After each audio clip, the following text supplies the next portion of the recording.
سورۃ الانعام کی آیت نمبر 31، سورۃ الانعام کا چوتھا رکوع اور 7ویں پارے کا 10واں رکوع۔ اللہ رب العالمین نے ارشاد فرمایا، قد خسر الذین کذبوا بلقاء اللہ، بے شک ہار میں رہے وہ جنہوں نے اپنے رب سے ملنے کا انکار کیا، یعنی جن لوگوں نے رب العالمین سے ملاقات کا انکار کیا، قیامت کا انکار کیا، قیامت میں اٹھنے کا انکار کیا، وہ تباہ و برباد ہوئے۔ حتیٰ یہاں تک کہ اذا جاءتهم الساعة بغتة، جب ان پر قیامت اچانک آ گئی، قالوا یا حسرتنا علی ما فرطنا فیہا، بولے ہائے افسوس ہمارا اس پر کہ اس کے ماننے میں تقصیر کی۔ قیامت دیکھ کر کہیں گے ہائے افسوس کہ ہم نے کوتاہی کی اور قیامت کو ہم نے تسلیم نہ کیا۔ اگر ہم قیامت کو مان لیتے اور اس کی تیاری کرتے تو آج ذلیل و رسوا نہ ہوتے۔ وَهُمْ يَحْمِلُونَ أَوْزَارَهُمْ عَلَى ظُهُورِهِمْ، یہ اپنی پیٹھ پر گناہوں کا بوجھ لادے ہوئے ہوں گے۔ حدیث شریف میں ہے کہ کافر جب اپنی قبر سے نکلے گا تو اس کے سامنے نہایت قبیح، بھیانک اور بہت بدبودار صورت آئے گی۔ وہ کافر سے کہے گی تو مجھے پہچانتا ہے؟ کافر کہے گا نہیں۔ تو وہ کافر سے کہے گی میں تیرا خبیث گندا عمل ہوں، دنیا میں تو مجھ پر سوار رہا تھا، آج میں تجھ پر سوار رہوں گا اور تجھے تمام مخلوق میں رسوا اور ذلیل کروں گا۔ پھر وہ برا عمل اس پر سوار ہو جائے گا۔ وَهُمْ يَحْمِلُونَ أَوْزَارَهُمْ عَلَى ظُهُورِهِمْ، اور وہ اپنے بوجھ اپنی پیٹھ پر لادے ہوئے ہوں گے۔ أَلَا سَاءَ مَا يَزِرُونَ، خبردار سنو وہ کتنا برا بوجھ اٹھائے ہوئے ہوں گے۔ وَمَا الْحَيَاةُ الدُّنْيَا إِلَّا لَعِبٌ وَلَهْوٌ، اور دنیا کی زندگی نہیں مگر کھیل کود۔ دنیا کی زندگی تو کھیل کود کی طرح بے حقیقت ہے، جسے بقا نہیں، جلدی گزر جاتی ہے۔ نیکیاں اور عبادتیں اگرچہ مومنین سے دنیا ہی میں واقع ہوتی ہیں، مگر نیکیاں اور عبادتیں یہ امور آخرت میں سے ہیں۔ دنیا کی زندگی کھیل کود کی طرح بے حقیقت ہے، بقا نہیں، جلدی گزر جاتی ہے۔ دیکھیں ہم اپنی عمر کے متعلق غور کریں، کسی کی عمر 20 سال، کسی کی 40 سال، کسی کی 60 سال۔ آنکھیں بند کر کے تصور کریں تو ایسا لگتا ہے کہ کتنی جلدی ہماری زندگی گزر گئی، کس قدر جلدی سے ہفتہ گزر جاتا ہے، مہینہ گزر جاتا ہے، سال گزر جاتا ہے۔ ہم بڑی تیزی کے ساتھ موت کی طرف جا رہے ہیں۔ عقل مند دانا وہی ہے جو اپنے وقت کی قدر کرے۔ گناہ میں وقت گزارنا یہ بھی بہت ہی بری بات ہے اور بہت بڑا خسارہ ہے، اور وقت کو فضول کاموں میں گزارنا یہ بھی بہت بڑا خسارہ ہے۔ آج ہمارے وقت میں برکت ختم ہو گئی، کیونکہ ہمارا بہت سا وقت ضائع ہو جاتا ہے ٹی وی کے سامنے، کمپیوٹر کے سامنے، موبائل فون کو دیکھ لیں۔ اتنے سستے پیکج ہیں کہ لوگ ایک ایک گھنٹہ گفتگو کرتے ہیں اور وقت کا احساس ہی نہیں ہوتا۔ پھر مختلف انٹرنیٹ کے سافٹ ویئر آ گئے جس پر فضول باتیں اور فضول وقت کا ضیاع ہوتا ہے۔ اگر انسان ان لمحات کی قدر کرے تو کتنا علم حاصل کر سکتا ہے، کتنے غریبوں کی وہ خدمت کر سکتا ہے، کتنے ثواب جاریہ کے ڈھیر جمع کر سکتا ہے۔ وَمَا الْحَيَاةُ الدُّنْيَا إِلَّا لَعِبٌ وَلَهْوٌ، اور دنیا کی زندگی نہیں مگر کھیل کود۔ وَلَلدَّارُ الْآخِرَةُ خَيْرٌ لِلَّذِينَ يَتَّقُونَ، اور بے شک پچھلا گھر بھلا ان کے لیے جو ڈرتے ہیں، اور ضرور آخرت کا گھر ان کے لیے بہتر ہے جو متقی اور پرہیزگار ہیں۔ اس سے ثابت ہوا کہ متقین کے اعمال کے علاوہ دنیا میں جو کچھ ہے سب کھیل کود ہے۔ صرف نیک لوگوں کے جو اعمال ہیں یہی حقیقت میں باقی رہنے والے، کامیابی کی طرف لے جانے والے وہ ذریعے ہیں کہ جس کے ذریعے انسان کامیابی کی منزل پاتا ہے۔ افلا تعقلون، تو کیا تمہیں سمجھ نہیں؟ قد نعلم انه ليحزنك الذي يقولون، ہمیں معلوم ہے کہ آپ کو رنج دیتی ہے وہ بات جو یہ کہہ رہے ہیں۔ اخنس بن شریق اور ابو جہل کی باہم ملاقات ہوئی تو اخنس نے ابو جہل سے کہا، اے ابو الحکم، کفار ابو جہل کو ابو الحکم کہتے تھے۔ اخنس نے ابو جہل سے کہا، اے ابو الحکم، یہ تنہائی کی جگہ ہے اور یہاں کوئی ایسا نہیں جو میری تیری بات پر مطلع ہو سکے۔ اب تو مجھے ٹھیک ٹھیک بتا کہ محمد سچے ہیں یا نہیں صلی اللہ علیہ وآلہ وسلم۔ ابو جہل نے کہا کہ اللہ کی قسم، محمد بے شک سچے ہیں صلی اللہ علیہ وآلہ وسلم، کبھی کوئی جھوٹا حرف ان کی زبان پر نہ آیا۔ مگر بات یہ ہے، قریش کے جس قبیلے سے بنی ہاشم سے ان کا تعلق ہے، سارے اعزاز انہیں حاصل ہیں۔ خانہ کعبہ کی خدمت، زمزم کی خدمت، اور اسی طرح سارے معاملات کی سرداری اسی قبیلے کو حاصل ہے۔ اگر نبوت بھی انہی میں ہو جائے تو باقی قریشیوں کے لیے اعزاز کیا رہ گیا؟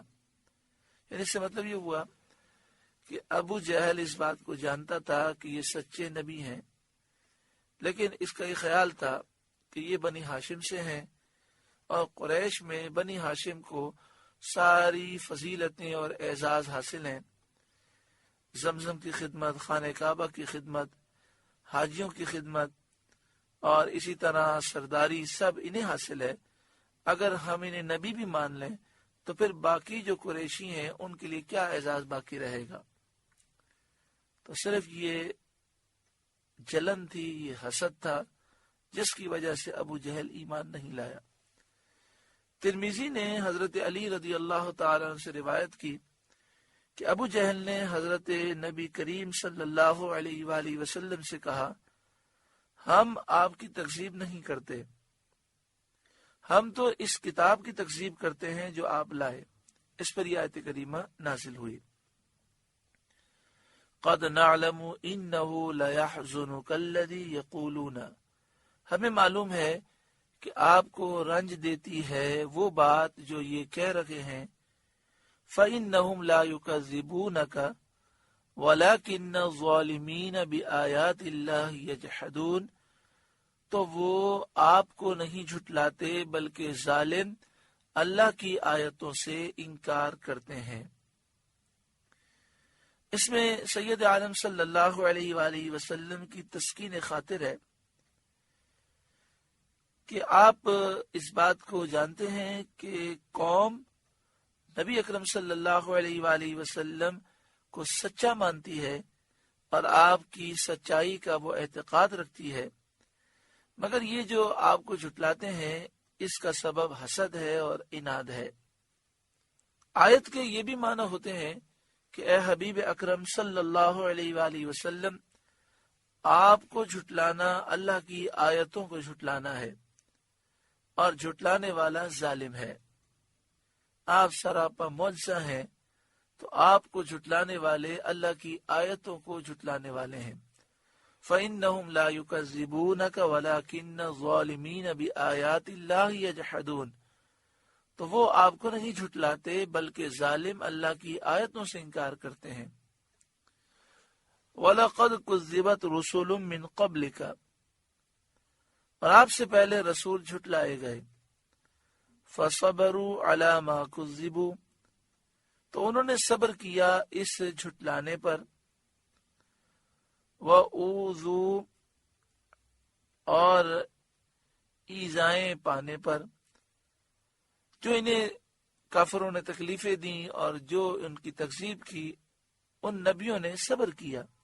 حتی اتاہم نصرنا، یہاں تک کہ انہیں ہماری مدد آئی اور جھٹلانے والے ہلاک کیے گئے۔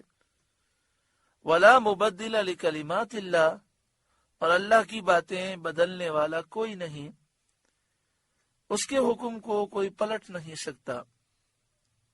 اللہ تعالی رسولوں کی مدد ضرور فرمائے گا اور جھٹلانے والے ضرور ہلاک ہوں گے۔ اس نے ایک وقت مقرر کیا ہے، اس مقرر وقت میں یہ ضرور ہوگا۔ وَلَقَدْ جَاءَكَ مِن نَّبَإِ الْمُرْسَلِينَ، اور آپ کے پاس رسولوں کی خبریں آ ہی چکی ہیں، اور آپ جانتے ہیں کہ انہیں کافروں نے کیسی کیسی تکلیفیں دیں۔ وَإِن كَانَ كَبُرَ عَلَيْكَ إِعْرَاضُهُمْ، اور اگر ان کا منہ پھیرنا تم پر شاق گزرا ہے۔ سید عالم صلی اللہ علیہ وآلہ وسلم کو بہت خواہش تھی کہ سب لوگ اسلام لے آئیں۔ جو اسلام سے محروم رہتے، ان کی محرومی آپ پر بہت شاق رہتی، اور اگر ان کا منہ پھیرنا تم پر شاق گزرا ہے، فَإِنِ اسْتَطَعْتَ أَن تَبْتَغِيَ نَفَقًا فِي الْأَرْضِ، تو اگر تم سے ہو سکے تو زمین میں کوئی سرنگ تلاش کر لو، أَوْ سُلَّمًا فِي السَّمَاءِ، یا آسمان میں زینہ سیڑھی، فَتَأْتِيَهُمْ بِآيَةٍ، پھر ان کے لیے نشانی لے آؤ۔ مقصود ان کے ایمان کی طرف سے سید عالم صلی اللہ علیہ وآلہ وسلم کی امید منقطع کرنا ہے، تاکہ آپ صلی اللہ علیہ وآلہ وسلم کو ان کے اعراض کرنے اور ایمان نہ لانے سے رنج اور تکلیف نہ ہو۔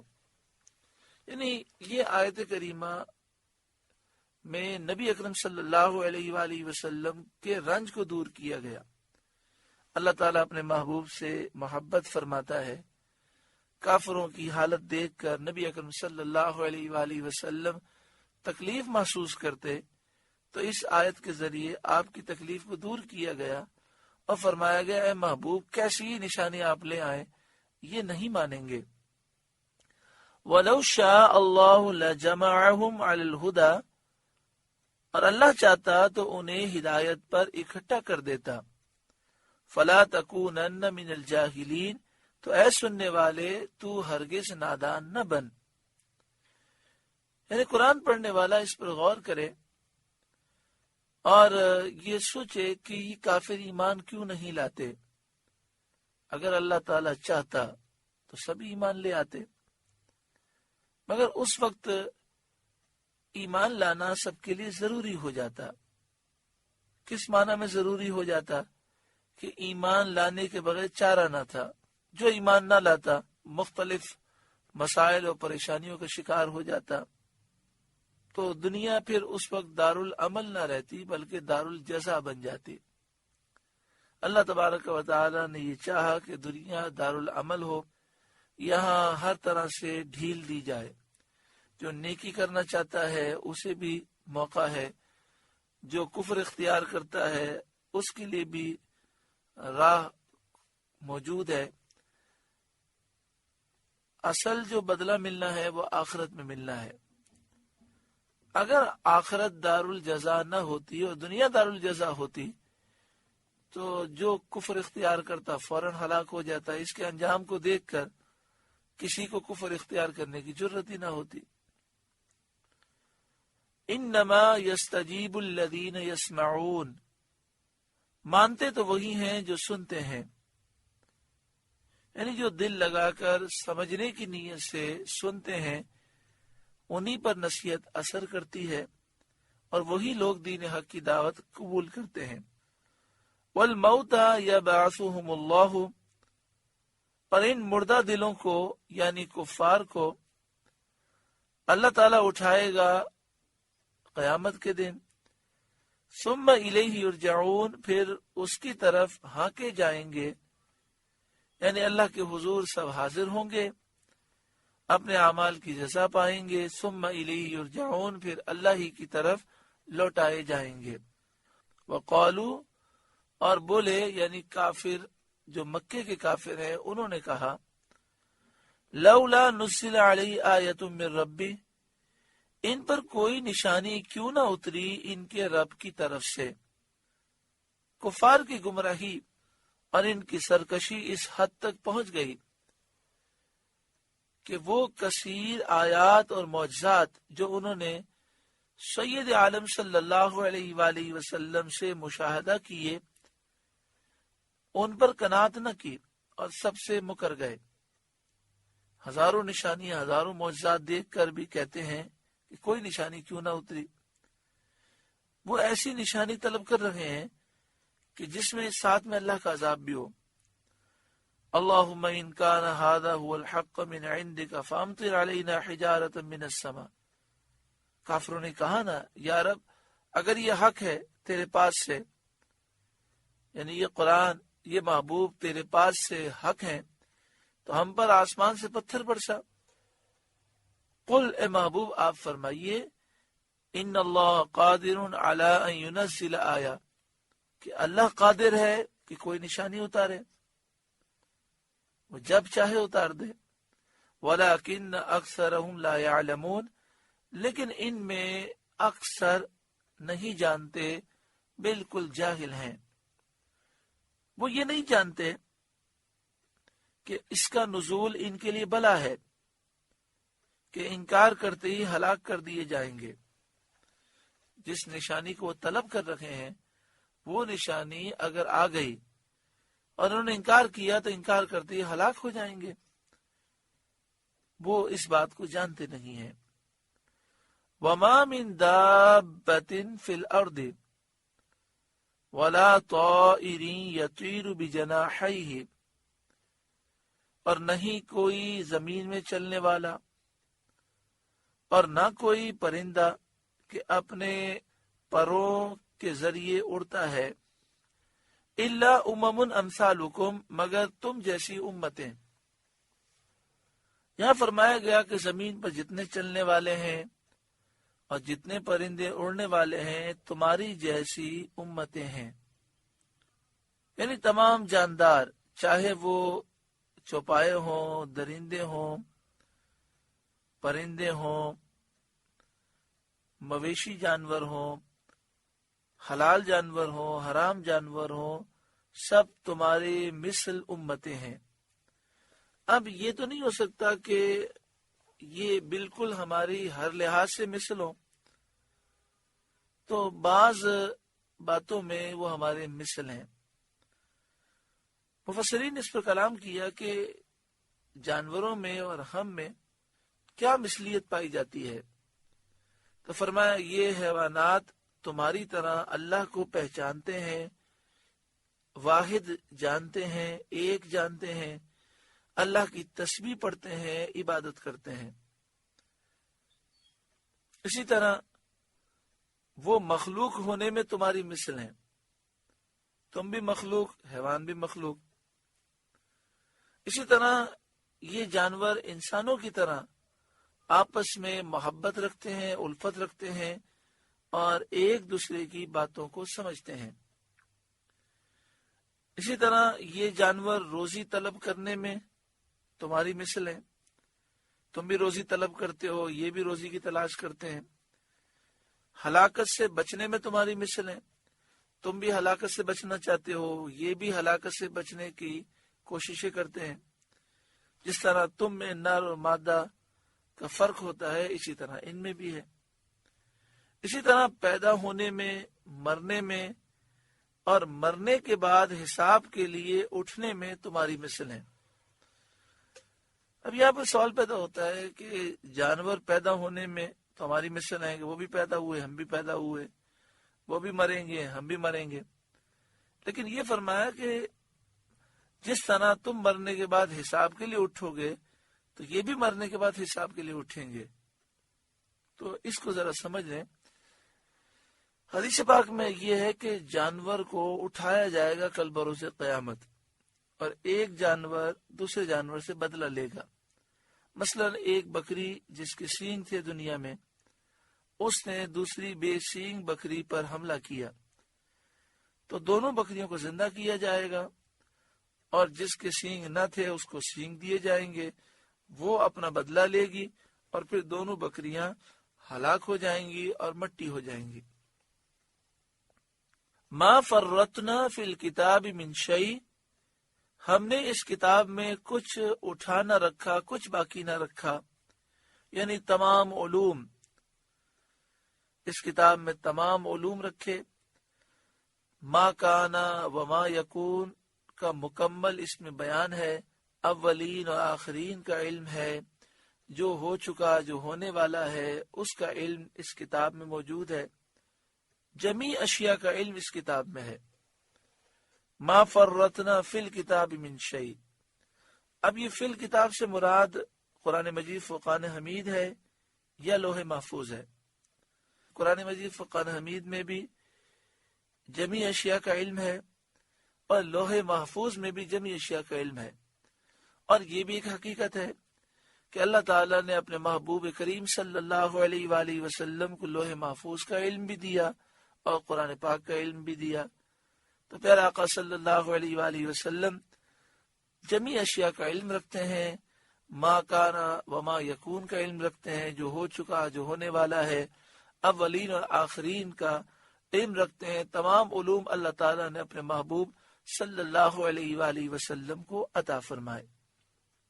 ثم الی ربہم یحشرون، پھر اپنے رب کی طرف اٹھائے جائیں گے، وہ جمع کیے جائیں گے. یعنی تمام جانور، درندے، پرندے، سب کا حساب ہوگا. اس کے بعد وہ خاک کر دیے جائیں گے، مٹی بنا دیے جائیں گے. والذین کذبوا بآیاتنا، اور وہ لوگ جنہوں نے ہماری آیتیں جھٹلائیں. صم و بکم فی الظلمات، اندھیروں میں بہرے اور گونگے ہیں. حق ماننا اور حق بولنا انہیں میسر نہیں. جہالت کے اندھیروں میں ہے، کفر اور حیرت کے اندھیروں میں ہے. من یشاء اللہ یضللہ، اللہ جسے چاہے گمراہ کرے. اے اللہ اپنے کرم سے ہمیں، ہماری اولاد و نسلوں کو اور تمام مسلمانوں کو گمراہیت سے محفوظ فرما. ومن یشاء یجعلہ علی صراط مستقیم، اور جسے چاہے سیدھی راہ ڈال دے، جسے چاہے اسلام کی توفیق دے، عبادت کا جذبہ دے. ہمیں بھی اللہ تعالی صراط مستقیم پر چلنا نصیب فرمائے. قل، اے محبوب آپ فرمائیے، ارأیتکم ان اتاکم عذاب اللہ، بھلا بتاؤ تو اگر تم پر اللہ کا عذاب آئے. او اتتکم الساعۃ، یا قیامت قائم ہو. اغیر اللہ تدعون، کیا اللہ کے سوا کسی اور کو پکارو گے. ان کنتم صادقین، اگر تم سچے ہو.